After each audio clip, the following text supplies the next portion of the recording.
I started producing when I was 11. Ever since then, people have always been telling me it's not a realistic career choice. You're not gonna make a lot of money. It's too competitive. The music industry chews people up and spits them out. Everything you've heard about it, you know? And Right. honestly, I kind of knew at a certain point, I would have to believe in myself and do this for a lot longer than other people were gonna start to believe in me and see what I was doing too. I need a beam. I just want a beam. I am not a blogger, but I'm a DailyChiefers. What's up, bro? Yo, what's up, Tom? Can you hear me all right? Yeah, I got you.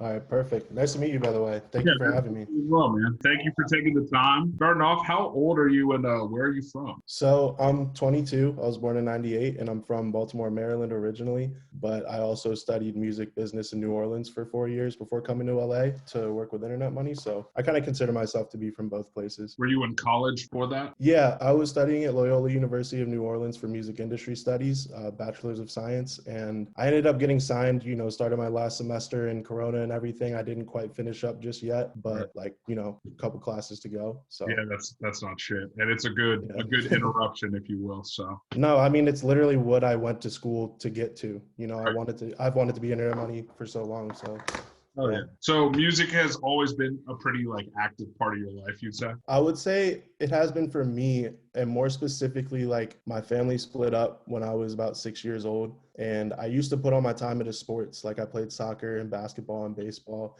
And at a certain point, just with all of the difficulties from being in a split family and stuff, it didn't really work out for me to be on a sports team anymore. And so I kind of shifted into falling in love with music, just not having anything else to do, realizing how much I liked it. And then, eventually starting playing instruments and then producing. So it's kind of something I found for myself when, my life fell apart a little bit at a young age and I just needed something to dedicate myself to. So are there people in your family that you're currently in touch with who play instruments, or are you just kind of the first one in the family who were really picking that up? So, I mean, it's interesting enough, my mom is actually deaf, so she definitely doesn't play any instruments. Right, word, wow. My dad played trumpet when he was younger, and we had a guitar sitting around the house that was his that he never really used, and that's what I started picking it up. So honestly, no, I mean, as far as my family goes, I'm definitely the music person and the first one that I think of. Do you think your family looked at you in a certain light before you got to internet money when you were trying to push for the music stuff?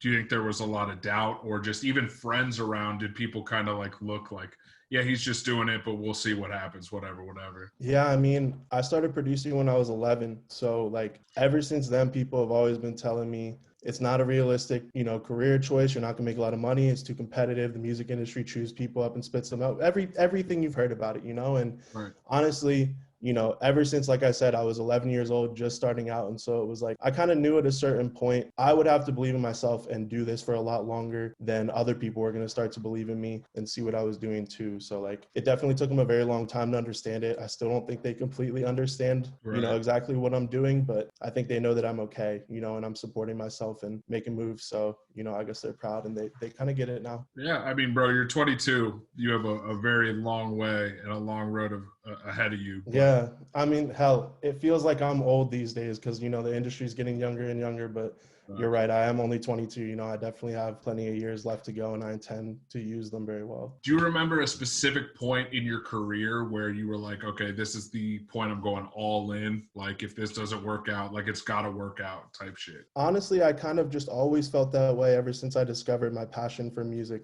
I remember, I started by playing instruments. I played piano and then I played guitar and then I got into producing as well in middle school. And throughout high school, I played, in jazz band and concert orchestras, marching band, you name it, everything, chorus, all kind of music. And so it's just I ultimately knew from a young age and realized that music was going to be the thing that I did with my life, and so it was just about figuring out what that would be. And so that went through a lot of different phases of, I remember literally sending long ass emails to my parents, I want to dedicate my life to playing the upright jazz bass. I love music. This is what I want. Cause that's what I was doing at the time, and so it was one way or another. I just always knew that I wanted music to be my life. And so I think I've always taken it seriously, and like I said, I had to believe in myself for a lot longer than people expect sometimes before other people started to see what I was doing and believe in it too. So ultimately, I think everybody has to love it or else it's really hard to make it to this point, Right. You go through a lot of struggles and a lot of sacrifices, but it's worth it now. What's the daily routine like for a work day and then a day that you're not doing music, you're purposefully away from?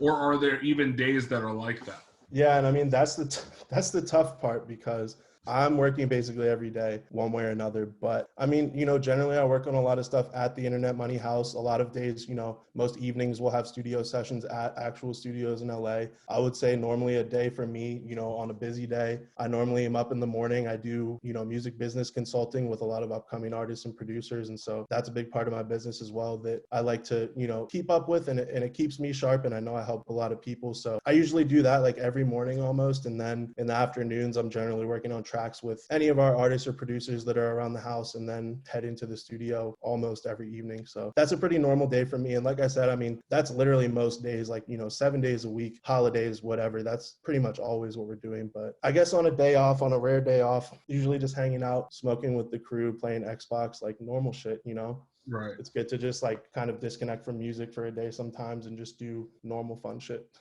Are you on that shit where to get away from the loudness of the world, are you the person to work through it? Or does it affect you to the point where your emotions are really channeling what type of music you're making in a world like this?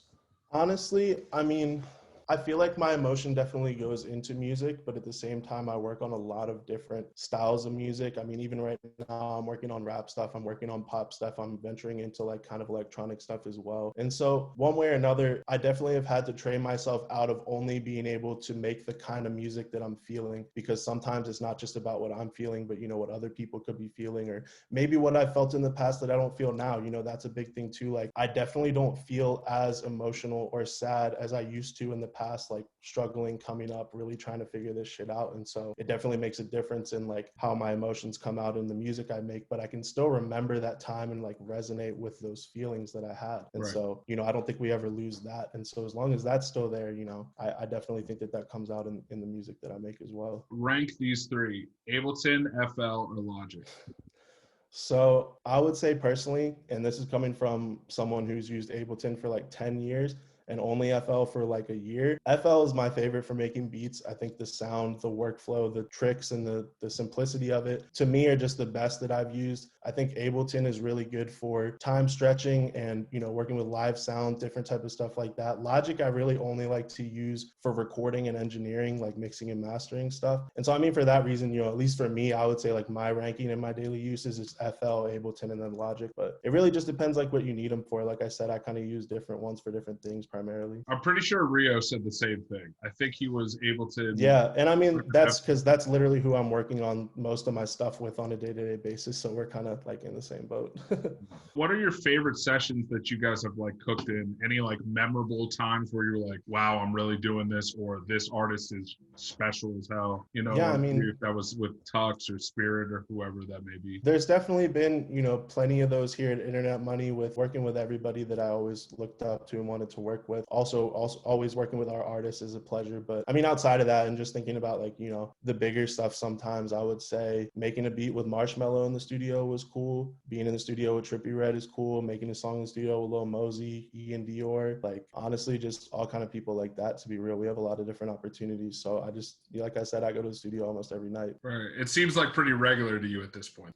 It doesn't Extremely seem regular. like you're fazed by any of those at this point. No, I mean, and I love it because like even before I was signed and like going to school for music business, we had studios on campus and they were kind of underutilized for how much access we did have to them as students. Like I spent so much of my sophomore year in the studios at Loyola, and even like my first like legitimate placement, the beat was made in that exact studio. So like I've always been someone that loves being in the studio. Like when Joe Kenji came to Internet Money and we signed him, I spent the first 2 weeks of him being here at a recording studio. I didn't even come home. Like I slept there for 2 weeks straight and just worked with him. So like I love being in the studio. It's like second nature to me. It's just a level of commitment that a lot of people don't realize that they need to get to where you are. Yeah, I mean, one way or another, like music is my life. You know what I mean? Like my friends, the things that I do, the places I go, the people I talk to, and like what I'm focused on, all of it has to do with that. And so like you're right, there's a level of dedication to it that definitely shouldn't go unnoticed. What are the favorite songs that you've worked on? Is it that type of shit where you're like, oh,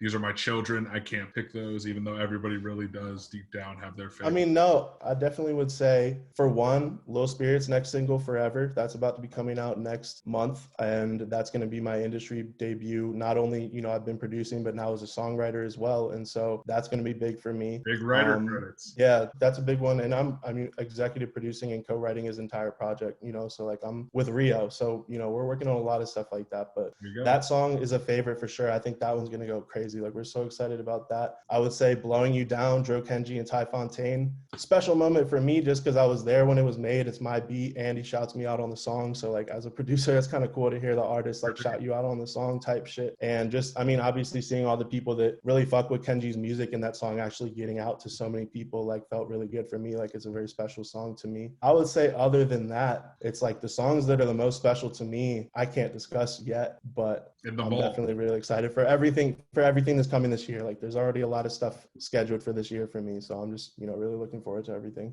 What are some of your favorite artists or producers, whether it's in internet money or people you look up to? And maybe it could be an unknown artist that we don't even know about, somebody who just needs a little bit more shine to get put on the map. Yeah, definitely.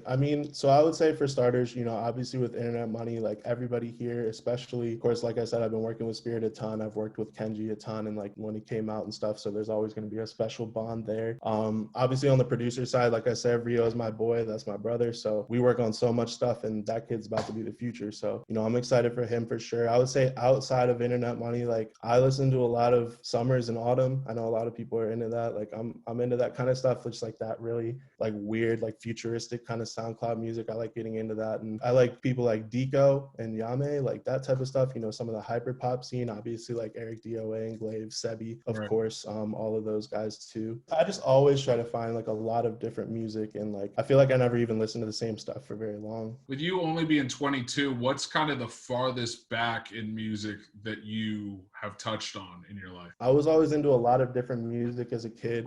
Always, but like especially as a kid, finding my love for music, like I said, having all that free time after not playing sports and stuff. And I was listening to literally everything from, K-pop, Japanese rock, like anime soundtracks to dance music. I started producing not even because of rap. I started producing because of Skrillex and Avicii and deadmau5, like those guys. And I spent my first few years as a producer focusing on EDM before I like kind of pivoted into rap and really honestly like discovering Taz and his journey so early on was like a big part of why that happened. Like I said, I was listening to a lot of different stuff. I would say, especially too, I love a lot of rock music, like 3 Days Grace, Breaking Benjamin, like that type of stuff. Like I still love listening to that and like take a lot of inspiration from that type of music as well. And especially even like, I love the way that rap music now has so much of the energy of rock music from then. Like if you listen to the subjects and the mixing and the sounds of it, like there's so much similarity to it. And I think that's like really beautiful. Best food in LA, and we'll do best food in LA and we'll do best food in New Orleans. I would say there's this place called Dan Modern Chinese. There's a few different locations in LA. They got really good noodles and dumplings. I'm a big Asian food person. I'm half Vietnamese, so like I eat a ton of Asian food. So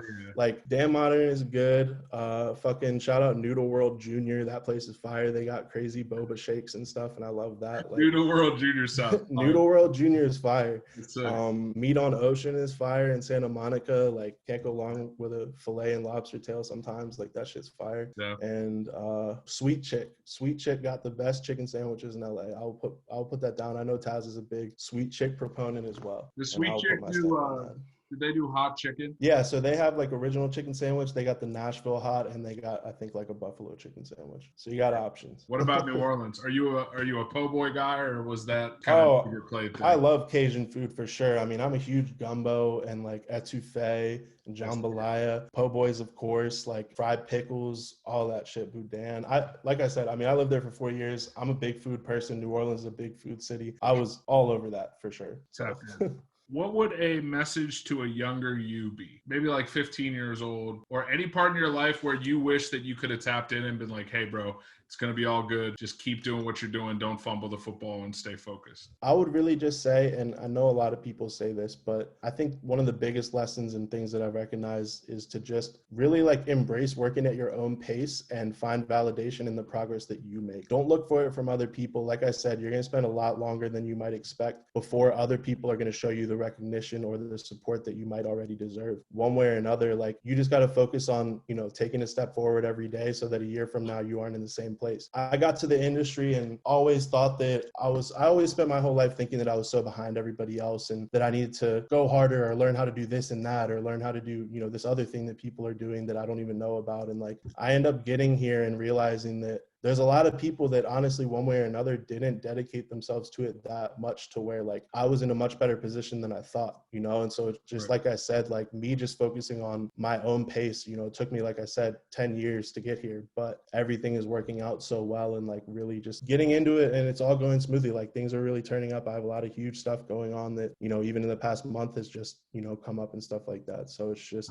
good to recognize, you know, that journey and like appreciate all of the work that I put in. I really can't wait to see some of the people I've interviewed in the past 6 months. I want to tap in with you guys in like another year. And I want you to watch this interview and see how far you've come. And just being able to be like, oh, I have some like big stuff I'm talking about, but I can't say it yet. You know what I mean? Like, and I think there are upcoming producers that even look at you, man, and what you've dropped already as that's big shit. And once you keep going up, that bar just keeps higher and higher. Yeah, and that's the thing for sure. Like, I don't even feel that way. Like, I feel the same as I've always felt. Like, I've never felt like at a certain point I got big or this or that. Like, I still feel like the same person, and just to see the difference in the results on the other side of it and like how other people are reacting and the amount of people that, like you said, are even, you know, looking up to me in the community I've built, like that means a lot to me. And like, you know, I do recognize that I am very fortunate. I am in a very good position. Like, I have accomplished a lot, and, you know, I need to be proud of myself for that sometimes. And like I said, like that's all part of appreciating my own progress. Like, I know where I want to be and what I'm working on now that hasn't quite, you know, clicked yet, that I'm excited for, but like I still gotta, you know, care about and like appreciate what has happened already and like what the world does know about, you know, because a lot of people don't even get to that point. Well, I think you're very humble, and I think you're very coachable too. I think working in internet money, you have to be coachable. Even if it's not Taz delegating, like, yo, you need to do this. Rio's going to say this. Nick's going to say this. You know, Pharaoh's going to say this, all this stuff. You guys seem like you value everyone's opinion because you wouldn't be in that room if you weren't talented. Yeah, definitely. But once the music is over, if the music, you know, I don't want to say over, but once things have slowed down or to a point where you're just like, I don't want to do it anymore, what's next? Are you going to move away and just hit the beach and we'll never see you again? Or are you going to, you know, so make a vineyard? I'll put it this way. I'll never stop making music, but I already am very much planning at a certain point to not have to rely on it as far as my living and like my main business ventures, because I definitely want to go back to a point where I really can just do it for the fun of it and like doing it. Like, it definitely changes once it's your living and it's your job. But I mean, like once that happens, you know, and I can go back to it being more of a hobby, you know, I honestly am a very entrepreneurial person. I'm a very business minded person. And so I'd like to go into, you know, multiple different things, from restaurants for sure, you know, clothing and design, like that type of shit I'm really into as well. And so I want to get into, you know, having my own brand and that kind of stuff. I definitely want to have my own label one day, you know, management, everything that I'm doing here, you know, that's always been the plan, as far as like, I want to run my own business in music one day too, into like what Taz does. But I mean, even aside from that, I also would definitely like to break into like technology. Like, that's a big part of my life too. And like, I'm into tech. And so just thinking about different ways to like even combine tech and music, like that was something that I focused a lot on in college for sure. And so that's a big thing that I want to like try and tackle after I have done like the making music side. I need a beam. I just want a beam. I am not a blogger,